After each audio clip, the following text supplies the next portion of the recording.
Welcome back, dear audience, to another episode of the Longevity and Lifestyle Podcast. I'm your host, Claudia von Boeselager, here to bring you the latest insights and learnings to improve your health, life, and happiness for longer.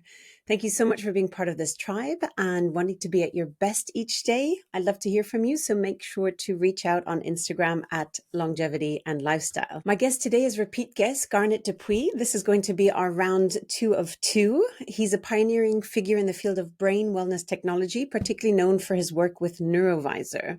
We're going to dig into some of the science around brain training and brain signal variability and some other really interesting developments happening in the space to have optimal cognitive function when you need it. So please enjoy. And for the previous episode, make sure to go back and check that out as well. Welcome back to the Longevity and Lifestyle Podcast, Garnet. It's such a pleasure to have you back already for round 2 of our conversation. So welcome.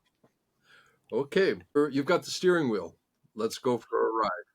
Okay, beautiful. So this for round 2, and for listeners interested in round 1, please just have a look at any of the podcast channels and you can find our initial conversation. And in this one, we want to dig into a little bit more of the science around the brain, right? And perhaps, Garnet, just for in case anyone's missed round 1, can you share just briefly as to your background and your interest around, the brain and what's going on and why it is that you've become so passionate and such a pioneer in this field? I don't know why. It would have been more of a choice not to do it than to do it. I've always been interested in what we'll call consciousness or the divine or what the hell's happening. And I wanted to start spiritual, but there was no guidance at the time. I was raised Roman Catholic. The religion helped me with morality and the sense of mystery. So I thought, well, I'm going to start with the body because I have one. And bit by bit, I'll go from the body to the mind, and I'll go from the mind to the soul, and then from the soul to the spirit. And, that's a game plan. I'm like a rocket that should have dropped off the booster, but they stick together. So it's all just been one thing for me. And I'm a traditionalist. I'm pretty conservative in spiritual traditions. I'm smart enough that I can read and learn, and technology now is enabling. So I don't know. That's the short version this time, at least. But yeah, exactly. But the fascination with the brain and developing NeuroVIZR, maybe you can share a little bit more about that. The brain, I mean, we haven't really known much about the brain. I say we as a society, as a science. Everybody says it's the most complex thing of all. How do we know that? I don't know, because it's complicated. And because I mentioned I've always been in traditional spiritual practices throughout my life. It's sort of home for me. And so it's this curiosity. We experience something called the mind, but I know that we have a brain. And so what's that? And then there's the issue of aging and like, what's going on? And I've seen people that don't age well cognitively, and that's scary. And then, And sad, yeah. one of the goals of science is for science to prove when science is wrong. That's the thing science should do. And we had a very wrong understanding about the adult brain. And now, the magic word is neuroplasticity, that our adult brain will keep on learning and changing and morphing according to experience. And you can have that as a negative slip and slide or as a positive grow and gain. So that got me back interested. I've worked with technologies in the past, usually more esoteric, unusual things. And, I'm here in northern Thailand. I was living up in the mountains in the rainforest doing wild animal conservation work, have a lovely spa in Bangkok. It's like, and then it just became too intriguing, essentially, that, wow, wait a minute. So if this possible to help your brain stay better, I'm not going to argue what is brain, what is mind, whatever, but I do know that we do have a brain and it's better when it works better. And so like, well, with what I know and with what is happening now, that would be really interesting. a good thing. I like doing good things if I can. This would be a good thing to do, to see whether there's some way to help our brains be better. So I have this attitude that whatever state of our brain today, it can be better tomorrow. The brain is physical. Irrespective of age, right? So just to make that point for people listening, No, because I think there is that. let's get realistic, because the brain is physical, like the rest of my body. So, Yeah. yes, my body can be better tomorrow than it is today, but it's never going to be like it was 40 years ago. So, let's not get Unless, too well, but I guess the pointers of the question is like, can you maintain it at an optimal state for longer through brain training, etc.? Or do you well. think that you would still have a decline, but less so? I think there's a lot of positive that we can do, a lot Hmm. that we can do. I'll say this just as a reference, not because it's prideful, but I'm 75 now. Cognitively, of course, I have to be careful because it's on my own bias and metric. But I feel that, I'll say, the creative or the intellectual, insightful thing, I'll call it my Hmm. mind. I mean, I'll say it. I feel that it works better than when I was 45. So Hmm. I don't know if that's true, but that's my sense of the experience. My body's getting slower. I don't do enough exercise. My muscles are. I was raised a farm boy, strong. My body is not as strong.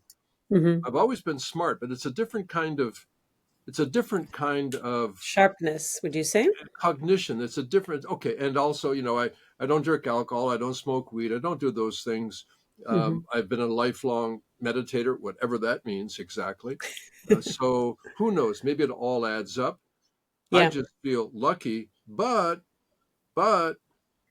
there's something. There's really something going Hmm. on in terms of mental well-being and what I'll call brain health. There's something Yeah. there, and we Yeah. don't know much about it, but what we do know is encouraging against a backdrop of very scary stuff. For sure. And I mean, my mother suffers dementia, so this is a very Okay, close well, to close to you heart know, thing. Yeah. in And these are, classes, I oftentimes say, "Who wants to live a long life?" And most people raise their hand, and I say, yeah, "Do you know that industrialized nations between the age of 80 and 85?" I'm 75. 80 used to seem like a long ways, like that's it. on the Yeah. other side of the planet, and now it's Yeah. only 5 years. That Yeah. it's a 50-50 statistical chance of dementia between the age of 80 and 85. Well, like, Yeah. wow, that's okay. So because it's in your family, it's a big, it's a scary thing. It's an uncomfortable, bad, scary thing. Yeah, but I'm actually less scared of it now. I mean, maybe just as Oh, a side thing that I've, had different neuroscientists on as well, like Dr. Del Bredesen, who's sure. identified 38 underlying drivers that lead Okay. to circumstances that cause neurodegenerative diseases and Okay. how to test for those markers. Mm, And essentially, his view is Alzheimer's should be a disease of the past and dementia, mm, because if you ensure that you maintain optimal vitamin D levels, magnesium levels, insulin resistance, or mitigate insulin resistance, head trauma is obviously another thing, hormone levels, etc. So there are different drivers around it. Toxicity in the mm, body, right? Mercury, black mold, etc. If yeah. they're all kept in the right parameters, then you should not, even if you're genetically predisposed, Yeah. sorry, this is my Disposed. lack of sleep last night. Yeah. Disposed. Predisposed, there we go, Yeah. that you won't have the issue. And interestingly, my mother does not carry either copy of the APOE4 gene. I have a single copy, but turns out my father at 86 has one. He's doing okay. Yeah. So again, it's lifestyle plays a huge role into it, into these Yeah. factors as well, which I find empowering for people to understand that it's not a death sentence that it runs in Yeah. your Yeah. family. Yeah. Yeah. Yeah. I'm sometimes a bad boy. When I hear that, I think, well, I'll say it in a crude and stupid way, and this is not referring to you or your family. That's great Sure. news for rich people. Hmm. But that lifestyle and circumstance right now. Um, I have friends that are prominent biohackers and influence leaders and the whole thing, and I say, well, this is great. Most people don't have $2,000 a month to spend on supplements. They don't have their own cryo chamber in their exercise room. Yeah. That I'm trying to I used to think I'm special, and I'm not. I realize that I'm pretty average. in most ways. And I'm thinking about the average person and, what can we do? What Yeah. can we do? And yeah, that's my sentiment. So it's not to Hmm. contradict what you're saying. What you're saying is I true. hear you. Yeah. No, the testing, etc., is pricey. The supplementation can be pricey. That Yeah. said, exercise, going for a walk, going for a There you go. run, you Yeah. need to buy a pair of sneakers. Like, you can find them on sale for $10 if needed, I Yes. think, Yes. somewhere. All of that. There I go. Right? Yeah, I agree. Breathing well, sleeping well, meditating, intermittent fasting where appropriate, right? So there are Yeah. different components. There's other components that are a bit pricier, but some of them are essentially free. I was on a podcast some time ago with one of my buddies who's one of the leaders. I'll skip his name. It's Jean Falacara.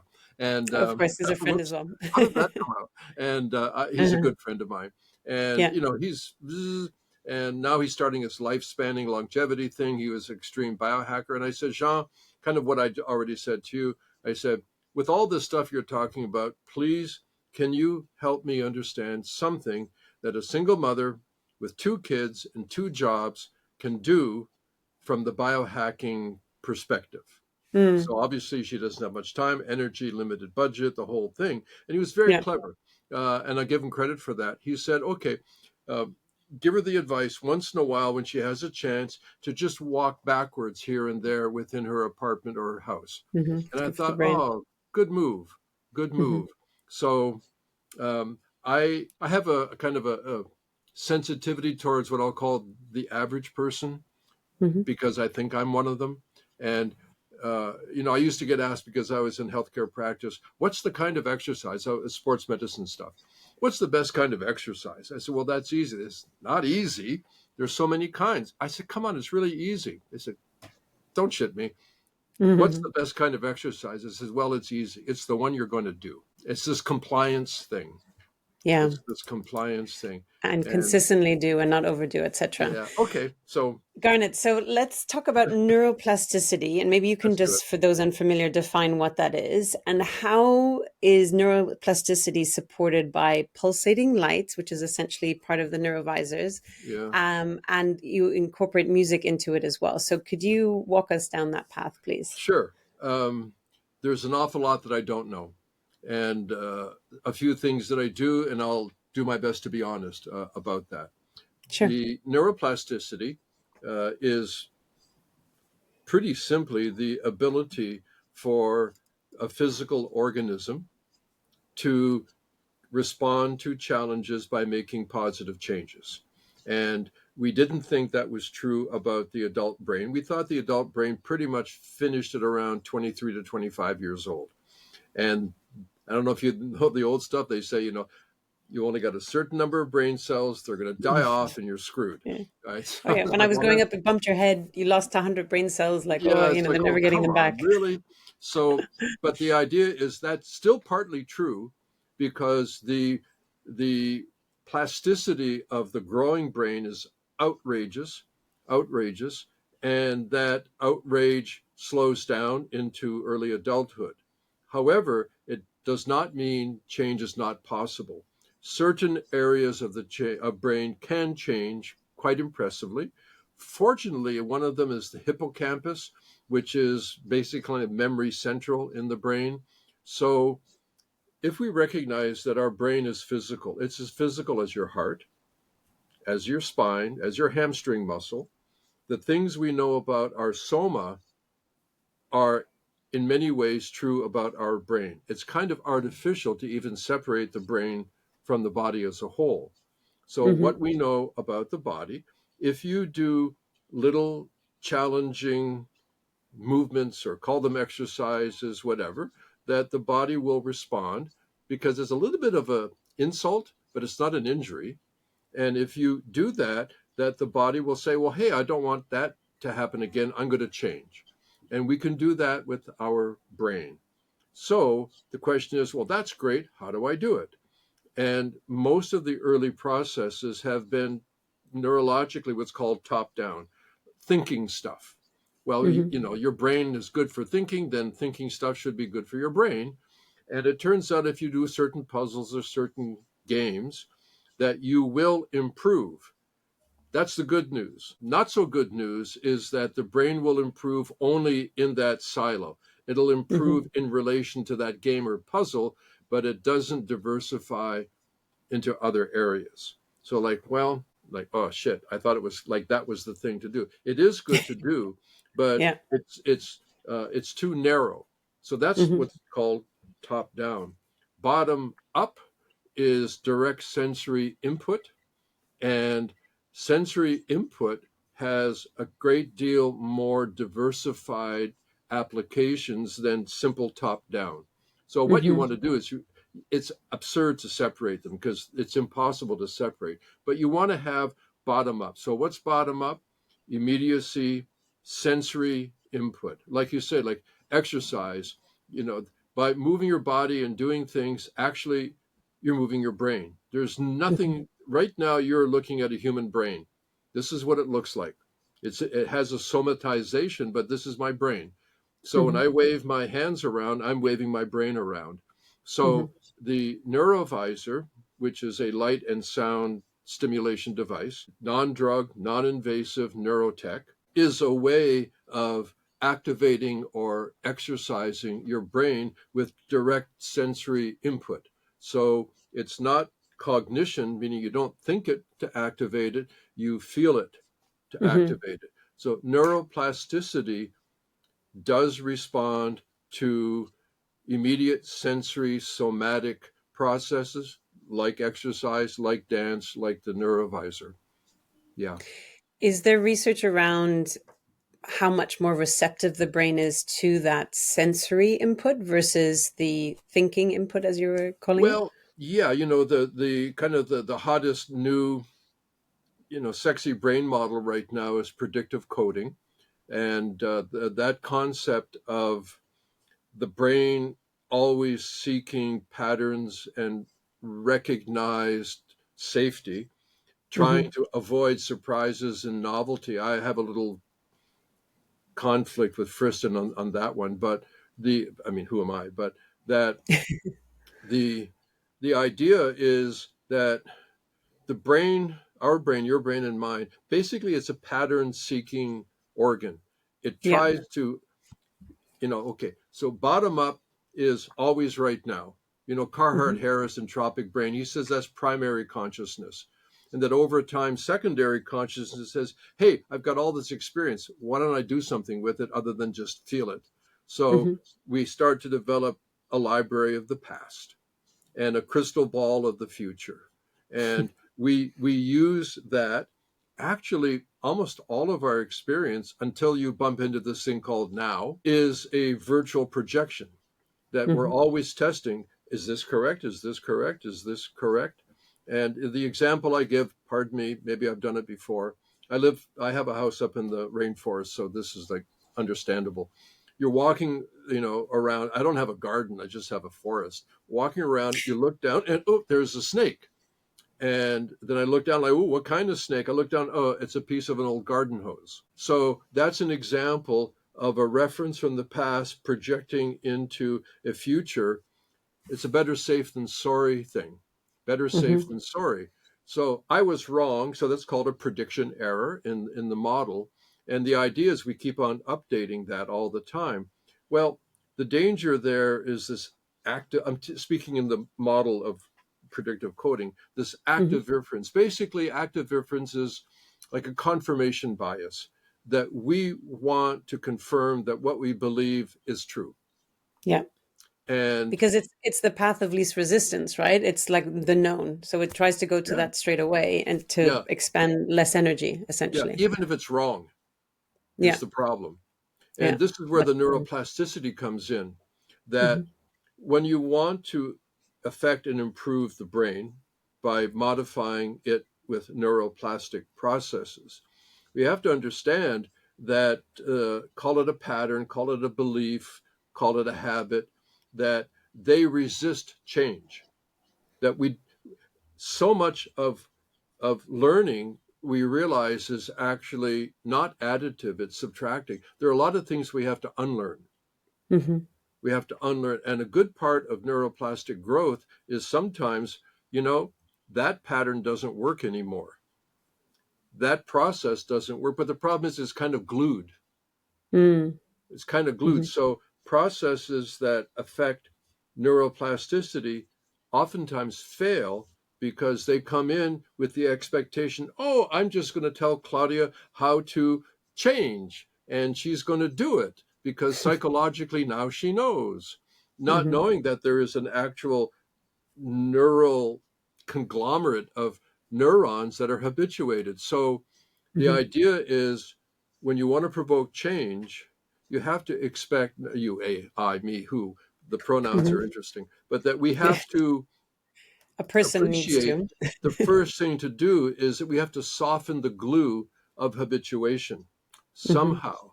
And that's where Card Harris and Friston, Carl Friston, they came in with this rebus thing, the acronym rebus, like a school bus, rebus.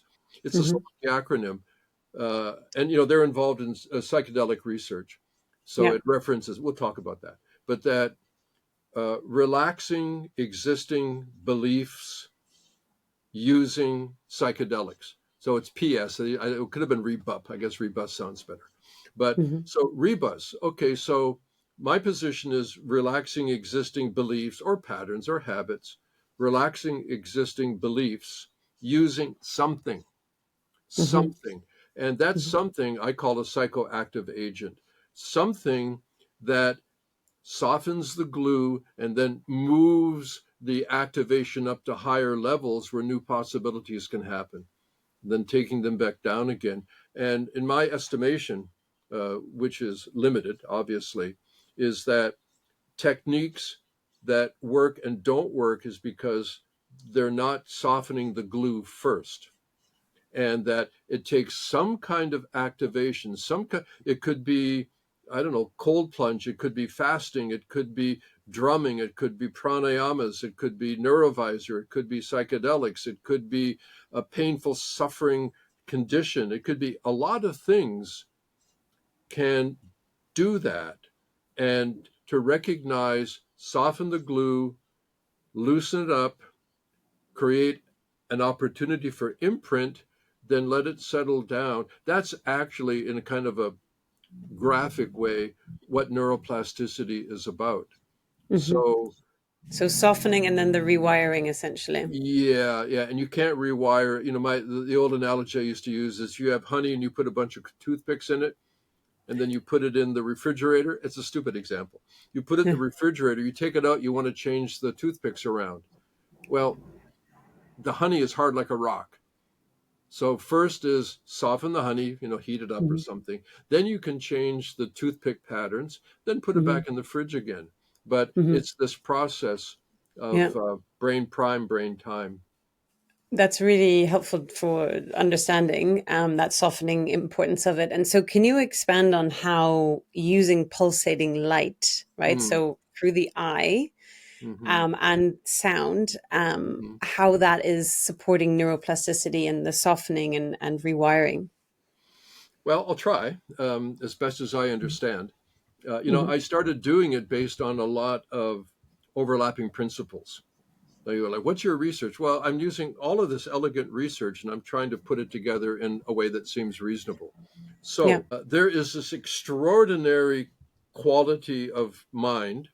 It's exceptional, and we usually call it attention. All right, can you pay attention? Do I have your attention, please? Right. This thing called, it's in Qigong, it's in biofeedback, it's in meditation, it's in marital arguments. Are you paying attention? So what this thing called attention is, I think, the primal psychoactive agent. When I Mhm. think about it, and this is going to answer your question, by the way, but there's a Sure. kind of a logic, I think, that what do pain and pleasure have in common? They're triggering strong emotions. That's a result. Okay. Okay. I apologize. I use the same example. I still think it's funny. I don't think anybody ever thought it was, but I do. Okay. I'll do it this way. I'll say an ice pick. I don't know if anybody even knows what an ice pick is anymore. A kind of a knife. I have a Mhm. knife and I start to jab it repeatedly in your left knee. Gosh. Okay. Or And okay, I don't mean to be rude. I don't know how it happens, but somehow you have this intense orgasm in your left knee. So, Okay. meaning one is very painful, one is very pleasurable. Hmm. What do they have absolutely in common, other than my insanity? I won't play the game. Triggering an impact in the brain. Nah, come on. Sensory. I don't know. Tell me. Your attention goes to your left knee. Your attention goes to, okay. Hmm. I mean, that's the basic thing. You Yeah. may not have been aware, even right now, for me to say your left knee Of course, the right mind now. goes to it. Yeah, okay, just that. So, what's that? Like, Hmm. why do we do that? Because, Hmm. people that don't feel usually die young. So, Hmm. what is it about attention Hmm. that is such a big deal? Well, attention is involved in neuroplastic change. There are two or three different sayings in neuroplasticity. The most famous from a Canadian, Donald Hebb, used to be called Hebbian learning, 1949, his book. Um, Hmm. Fire it to wire it. He's the Yeah. one that laid that down as a premise. You've got to activate something in order to engage it. And Hmm. then the other, of course, is use it or lose it, which is kind of the opposite, but we hear that. And the Hmm. third thing is really important, although it's a little less evident. The brain changes what matters. Hmm. The Hmm. brain changes what matters. And here I'll go a little bit Buddhist. It's like, what's this thing called suffering? It certainly engages your attention. And the brain changes what matters. I think what becomes attentive, what we become aware of is the initiating process in change as a whole. We're getting information. I sleep. Sleep positions. I like laying on my side, bed pillow, right side usually. I start. After a while, the yumminess goes away. It's like I don't like it anymore. I want to lay on my left side. Well, what's wrong with you? Make up your mind. Well, I don't know what happened. So I have to go through the process, which is, by the way, predictive in intent but chaotic in achievement, where I start to roll over, my leg gets caught in the pillow moves and things like that. But I do finally end up over there. So what got my attention? Something called discomfort. So Hmm. in neuroplastic processes, the first thing is the I'll say the fundamental primal organics biological thing called attention. And this is why, and I've been involved with the brain stuff for a long time. Brain entrainment is, people know about it. It's called the frequency following response. Now we call it brain entrainment. And what does that tell you? That if you induce a rhythmic periodic signal for a few minutes, it's called superimposition. You're kind of making the brain do it. Then the brain starts to do it. So you don't have to pay attention Hmm. for it to happen. Hmm. So Your passive. brain will just do it. You don't have to pay any Hmm. attention at all.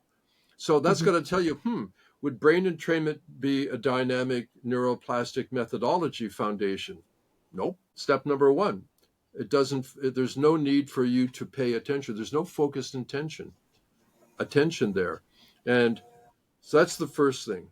And then the second thing is, and this is why I'll tell you why the light and sound do it. The second thing is there has to be what's called marginal demand.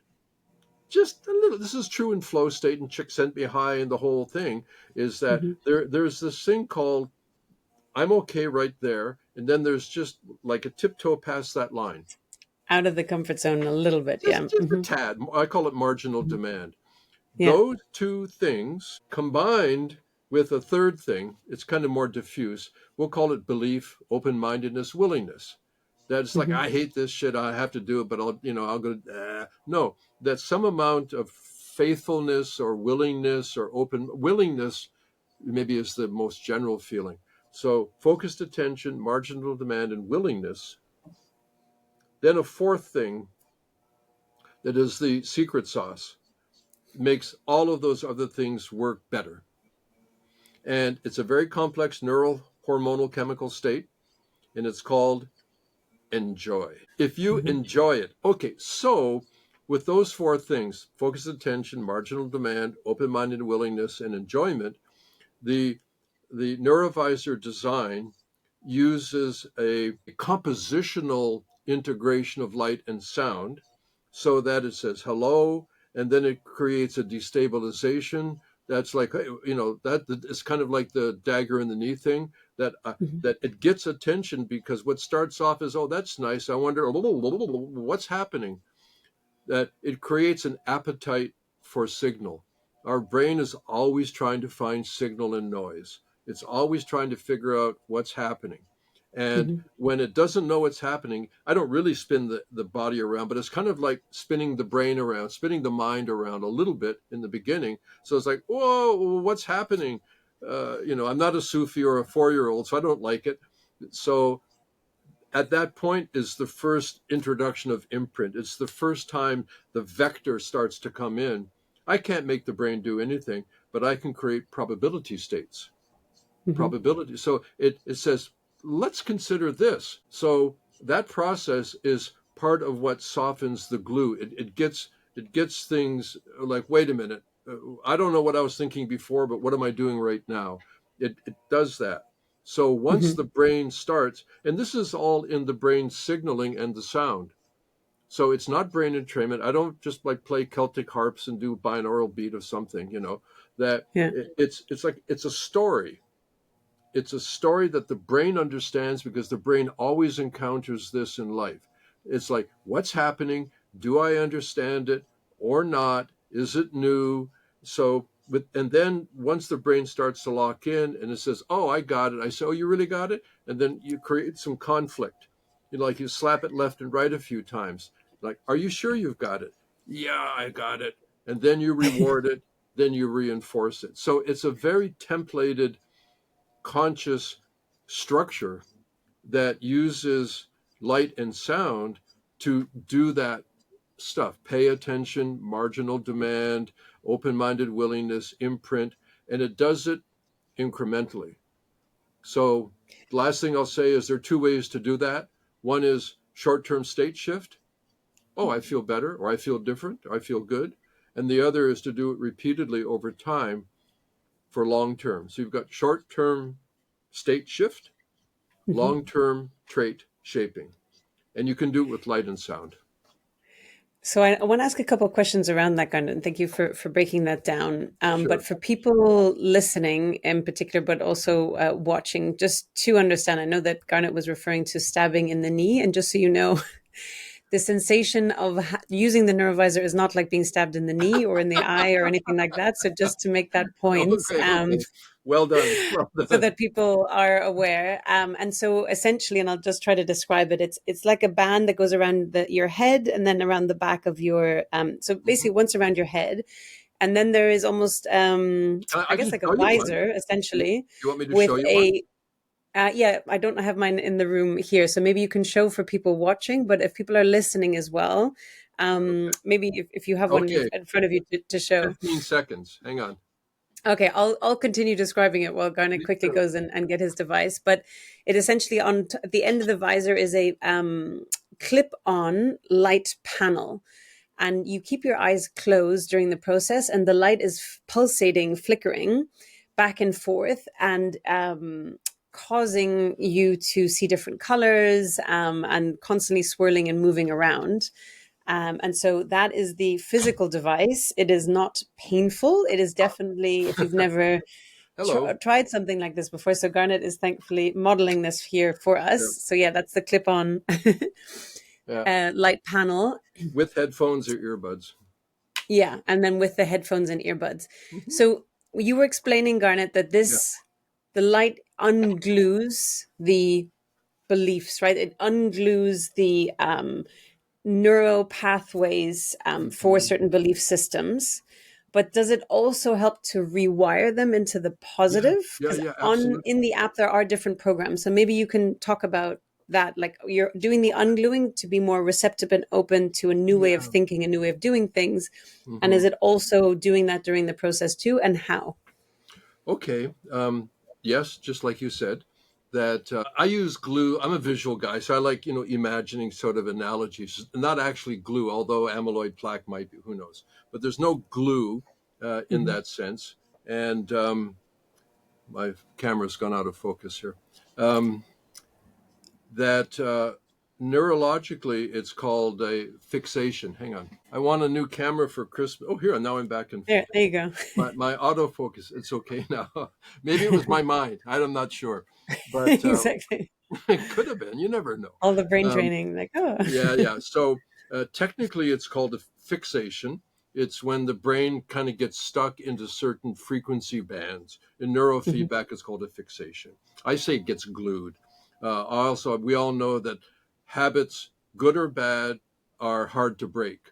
So if there is something that goes in that wants to enable change, the first thing is to consider the fact that the brain probably doesn't want to change, Yeah. and that we have to do something to soften that resistance. So when the process begins, there's a little bit of funny stuff, and that works towards creating an appetite. I'll say a neurological appetite for signal. Because basically it says, well, I don't know.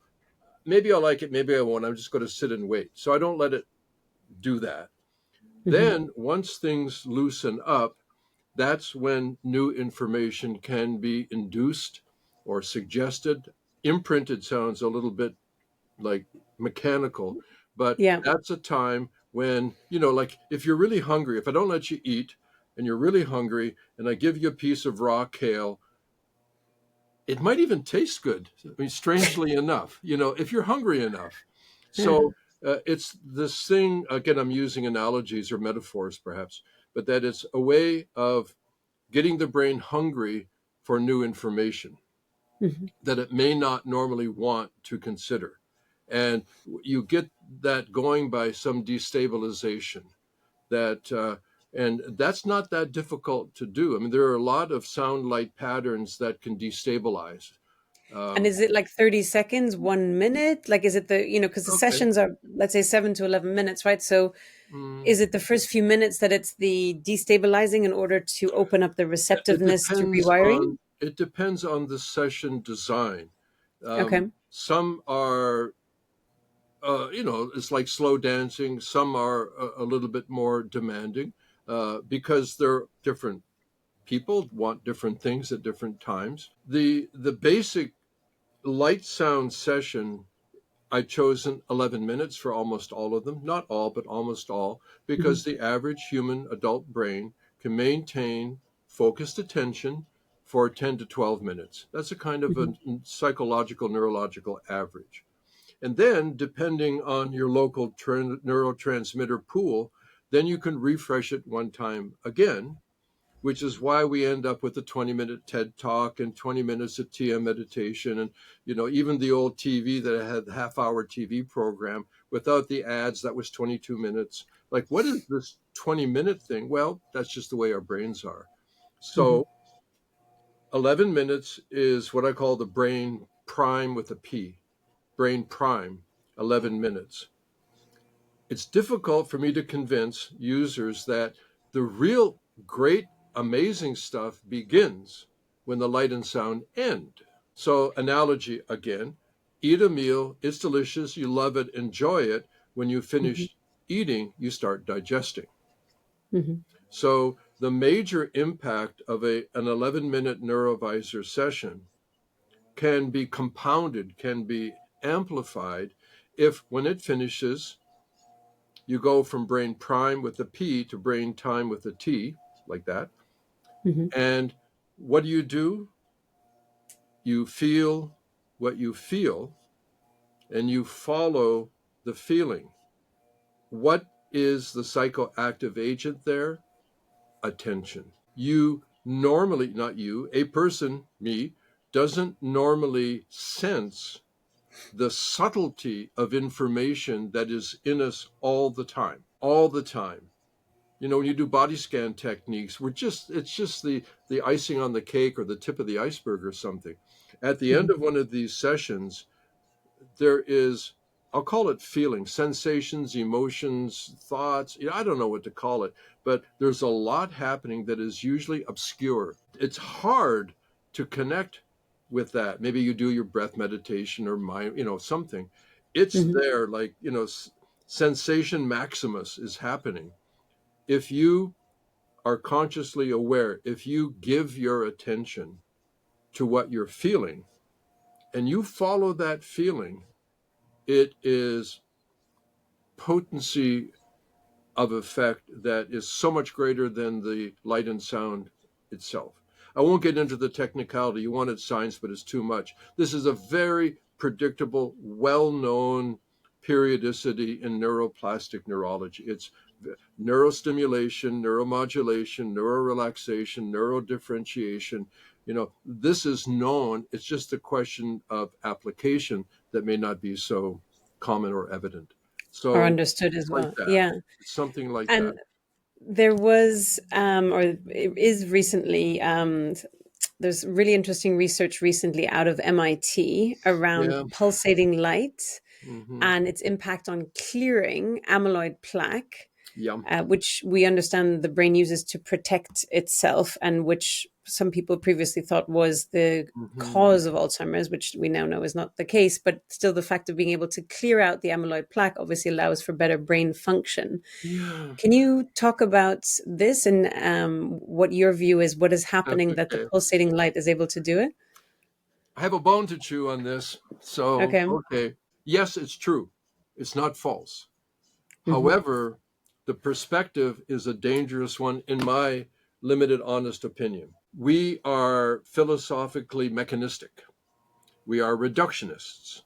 And even how we've interpreted chemistry in terms of bonds and everything, and even the the concept of the active ingredient. If you look at an herb, well, what's the active ingredient in here? Isolating, reducing, conceptualizing is our sense of reality. That's what we understand. Okay. That thing gave us the magic pill delusion, right? If there's this chemistry involved, there must be some kind of isolated, pure, like forget about all that stuff, all the chemical noise, like what's that? And I think right now we have, this is my opinion. Everything what you said is good, true, and positive. However, the danger of falling away from the magic pill into the magic frequency is a danger. Can That's a you danger. define what that means in Yeah, terms of the 40 magic hertz. frequency? Yeah. 40 hertz is the magic frequency.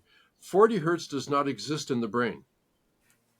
It's a mathematical lie of convenience. Brain waves don't express in whole integers. The most aggressive will use 2 decimal points, but it's the question of how do we deal with complexity?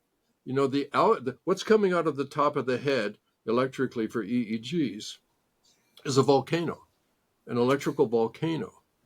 And the algorithms will say, close enough, like 40. We do have 40 hertz, but it's probably 1 in a million. That we've got 40.732244, 38.76542, that there is Constantly this fluctuating. fuzziness, this variability. Hmm. And I believe that our brain can understand 40 hertz, but, and I do this some other time. I hope I never did it with you. It is like I'm doing a Stephen Hawkins voice. It is like me talking to Claudia like this. She can understand Monotone. everything I'm saying Hmm. because I just said that a black dog came in my room. But there's something weird about that. It's not prosodic. It's not the way we converse. So Hmm. that's just symbolic. There are two kinds of signals fundamentally: symbolic signals and performative signals. Hmm. A symbolic signal is a signal that has a meaning. Symbolic signal. The word dog, chien in French, right? Dog. It has a meaning. It's just a sound. Yeah. Performative, like to perform.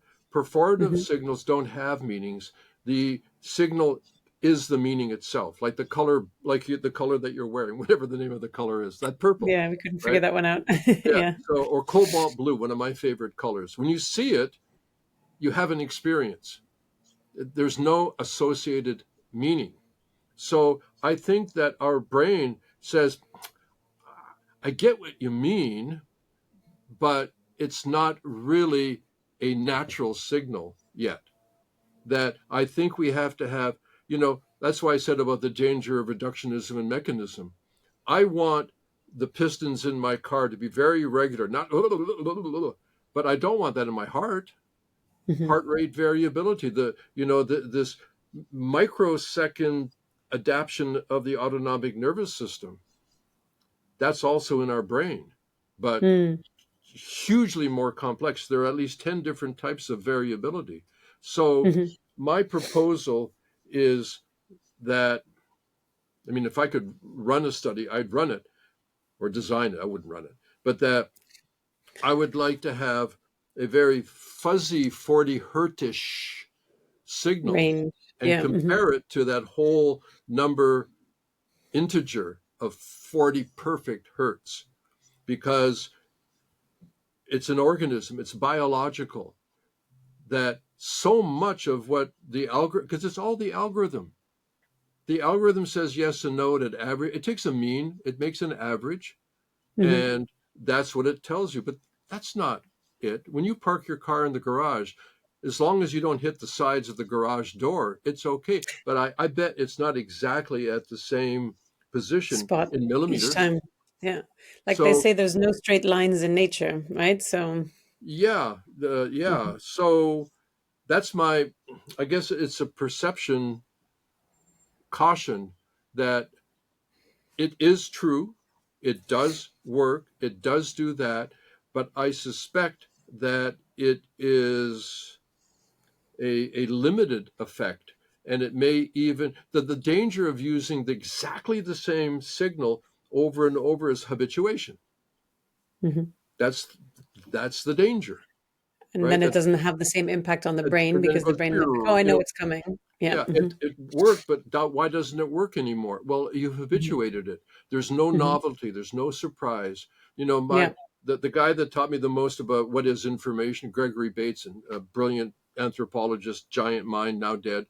And I struggled for a long time. What is information? Matter, energy, information. One, two, three. Two bumper stickers. Did the whole thing. I still use it. It's the core of my design process. He says information is news of change. Information is news of change. So no change, no news, no information. Same, same, same, Interesting. same, same. The Mhm. second one, which is an elaboration, brilliant. I worked with a bunch of Russians that really elaborated on this. We didn't get it in the West. Information is a difference that makes a difference. So not every change is significant. So, yes, information is news of change, and information is a difference that makes a difference. And I think that when we hit these highly repetitive whole integer frequencies that are a very limited dialect as to how the brain signals within itself, Mhm. that we risk the danger of missing a broader opportunity plus inducing habituation. So Mhm. I just pulled up a paper. I saw the one you sent over, that for global gamma throughout the brain, if you want to induce a more globalized, I mean, there's never only Mhm. one frequency, but globalized in typical mature middle-aged adults, 36 to 38 hertz created better global gamma, Mhm. and for older persons, 32 to 34 hertz did.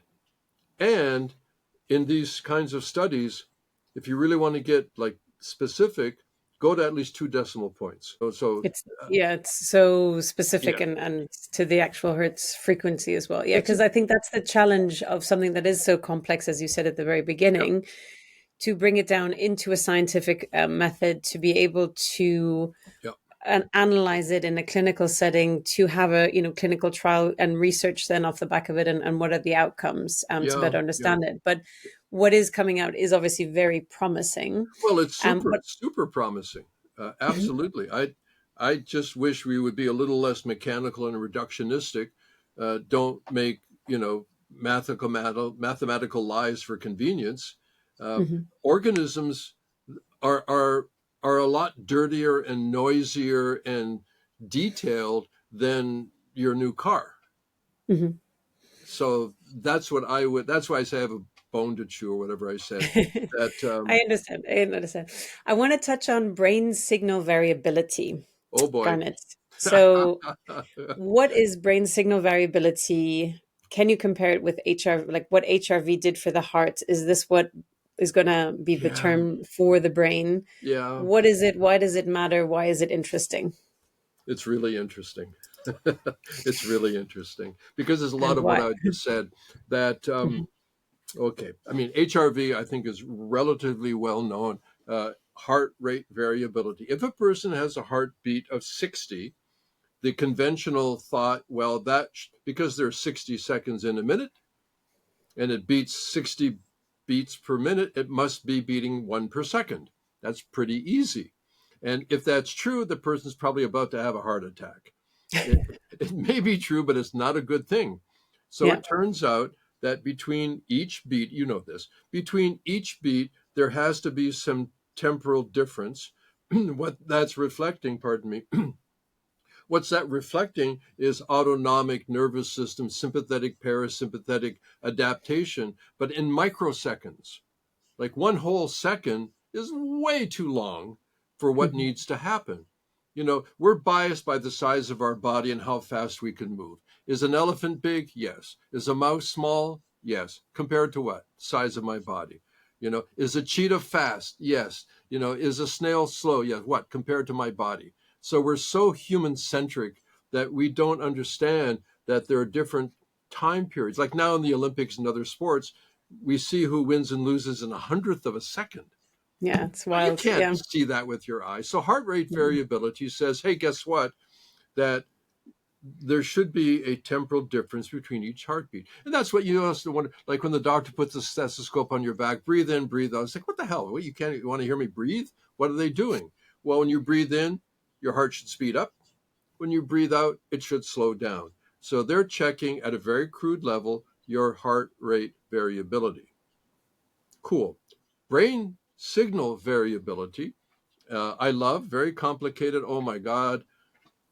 Yeah. Anyway, so it turns out that the brain also has a lot of this variability.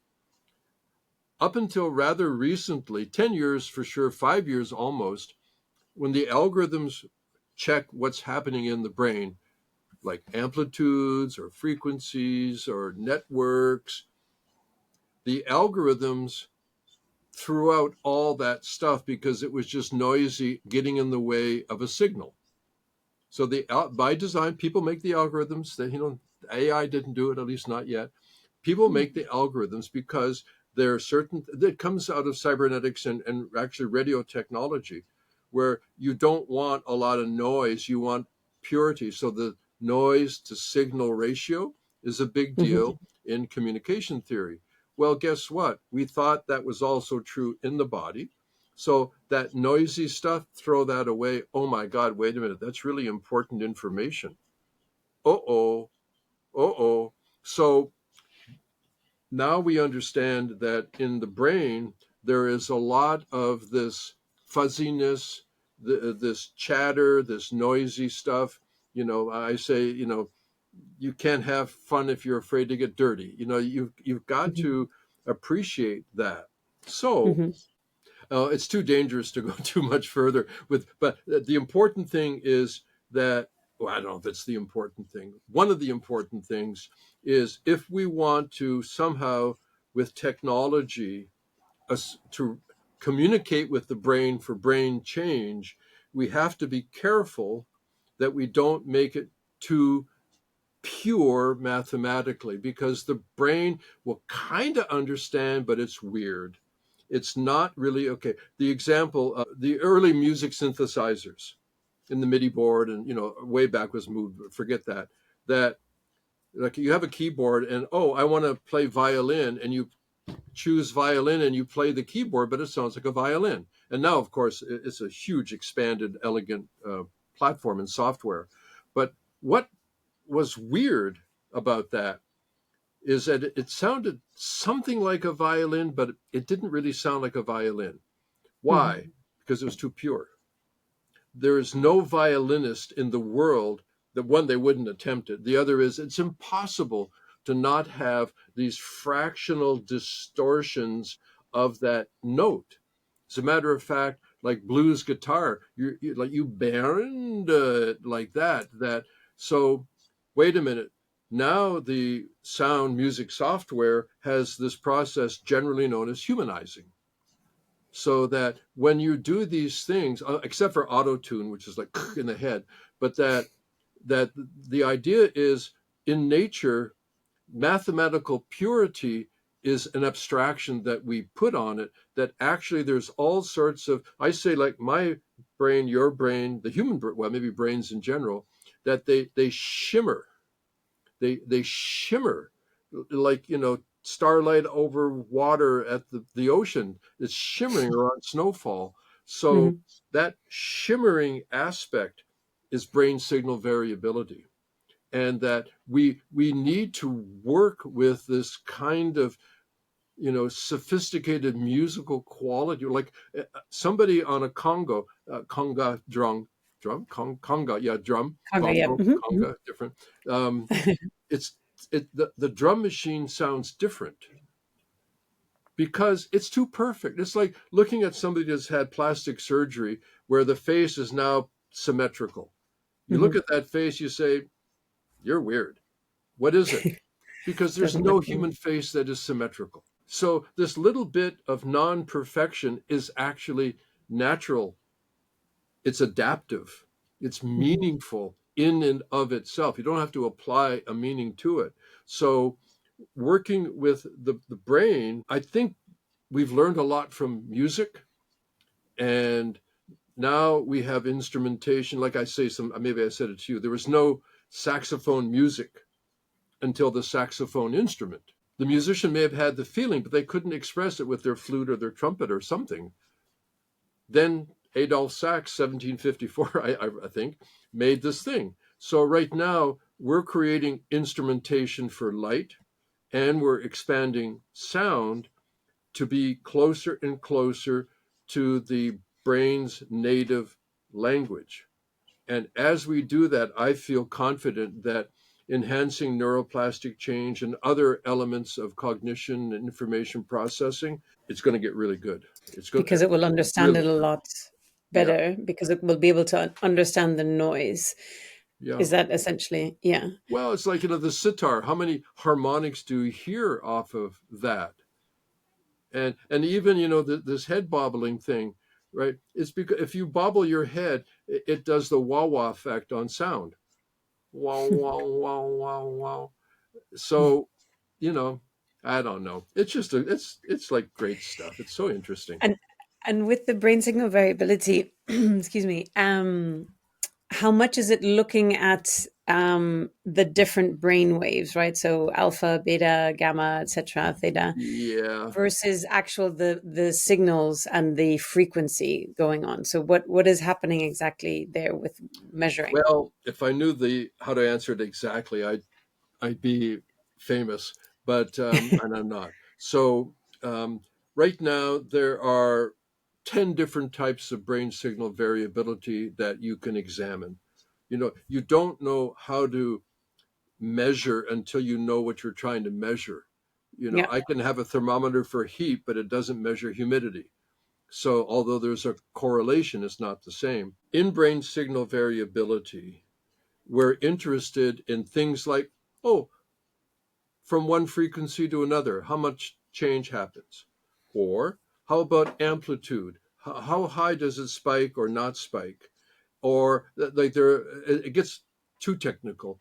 But right now, unlike heart rate variability, where it is just a measure of time, all you're doing is you're measuring change in time.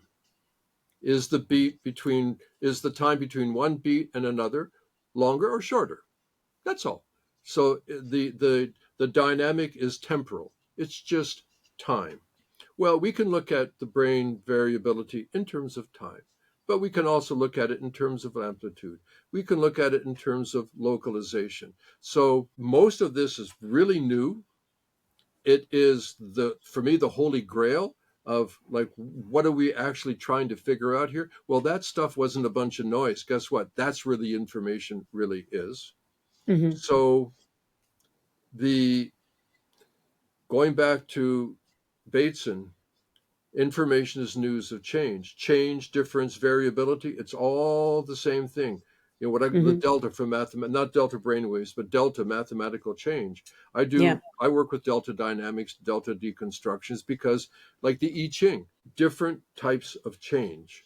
So brain signal variability, I believe, within a relatively short period of time, maybe like 5 years or something, is going to open up a ton of understandings and applications about how to interact with the brain, because the brain is not a piston driven engine like in my car. It's not mechanical. There's more fluctuations around it. So, Yeah. by understanding the brain signal variability, Hmm. essentially, Hmm. you believe that off the back of that, there can be more customized, personalized brain training, brain neuroplasticity Oh, improvements. The absolutely. potential is.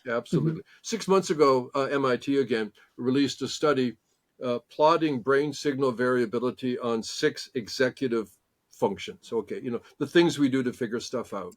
mhm, And they mhm, plotted it from 0 to 90 years old against a broad population.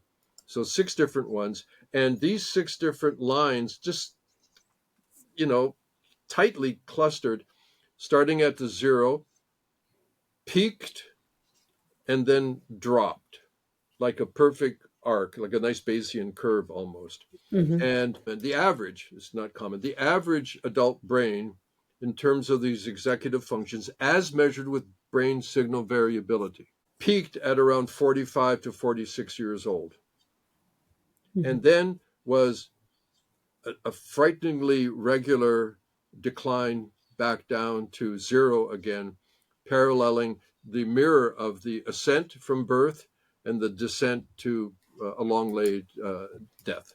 So, mhm, if we can find ways of exercising the brain's ability to change, that's my motto.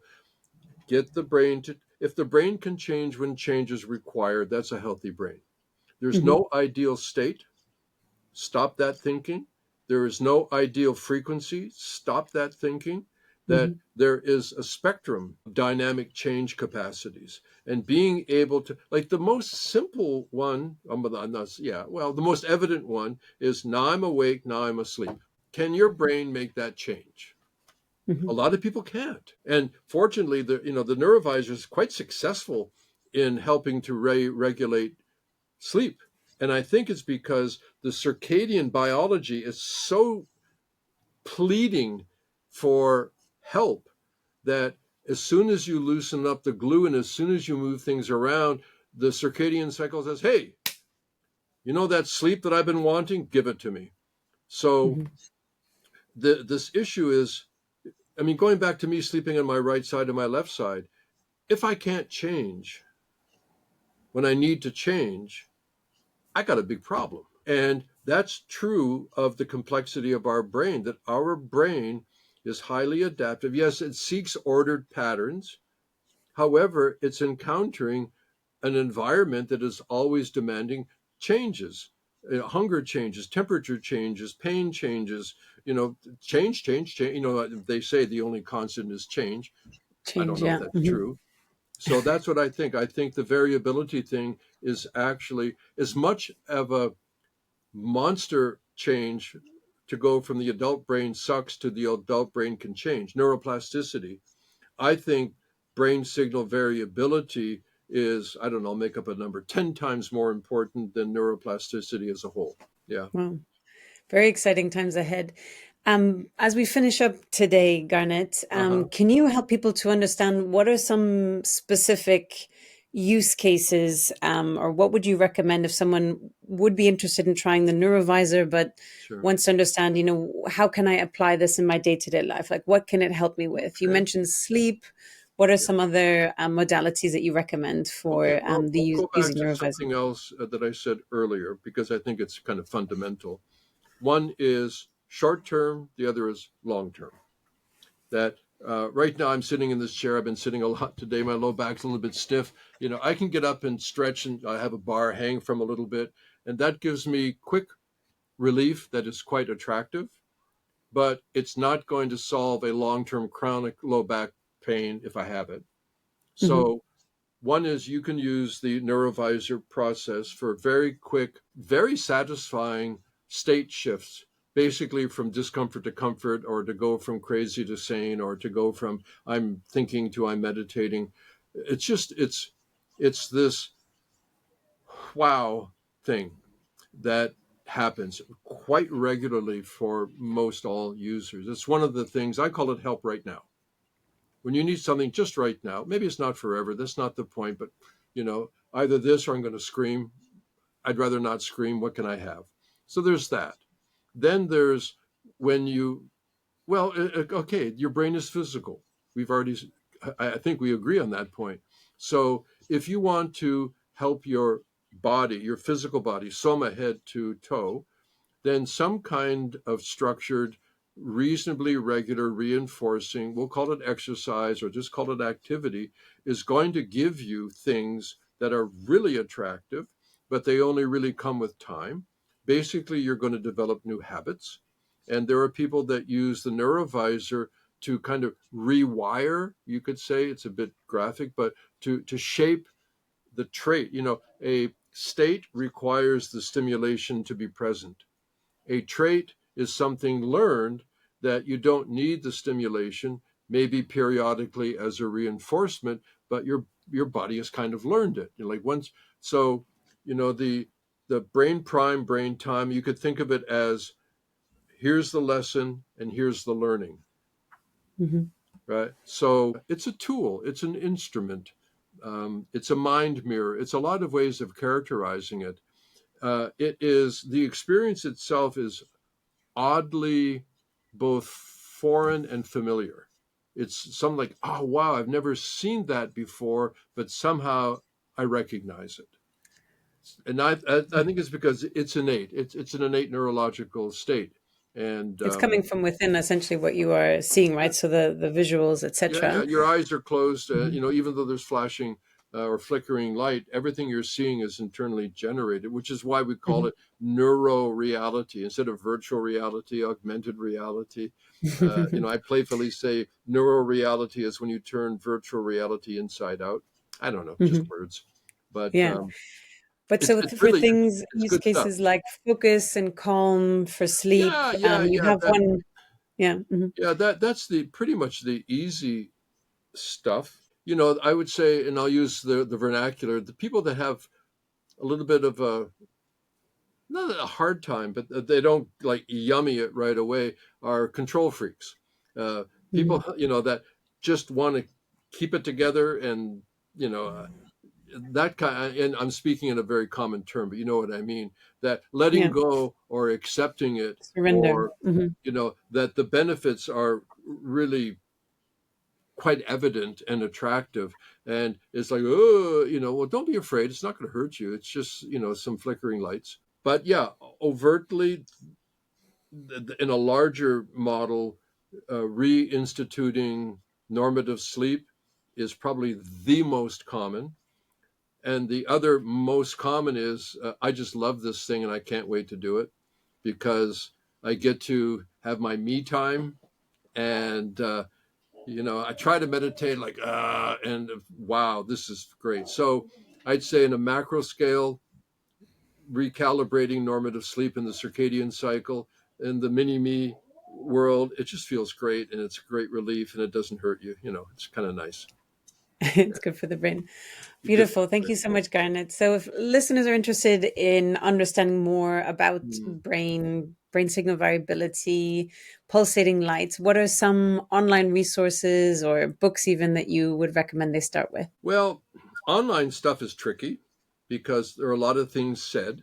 Of course, I have my own website, the company website, neurovizr.com, VIZR. Of course, I'd recommend that.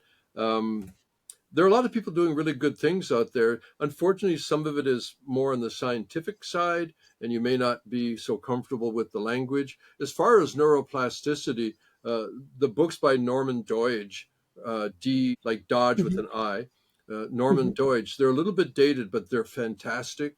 He's a medical expert psychiatrist, and each chapter, I think one of the most famous is like The Brain That Heals Itself, but Norman Hmm. Doidge. And there are two Hmm. popular books.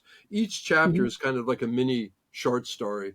Very readable, very inspiring, and authoritative. He Hmm. doesn't get into the nitty gritty of EEG, this and that, but fantastic, fantastic stuff. Wonderful. Where can people follow you and see what you're up to, Garnet? Any social Well, media links or well, website? your podcast. Okay, they can follow Yeah. you because Mhm. I'm Yeah. following you. Thank Um, you. I do some other podcasts. As I mentioned, the neurovizor.com I write tons of papers and I talk a lot, as is evident. So there's YouTube stuff and things around, older stuff that I'd say I'm embarrassed by. But, and if you have a NeuroVIZR, we have a new uh, community built on the Circle platform that we just started it like, I don't know, 10 days ago or something. So if you happen to you're a welcome participant. Um, I'm creating courses, basic concepts, and, videos and all of that. Okay. Mhm. Amazing, Garnet. Keep it Thank you simple. for coming on for round two, Garnet, and taking the Okay. time to share your wisdom with us. Thank you, everyone, for tuning in. Uh, Thank you very much. Thank you, Garnet. I appreciate it.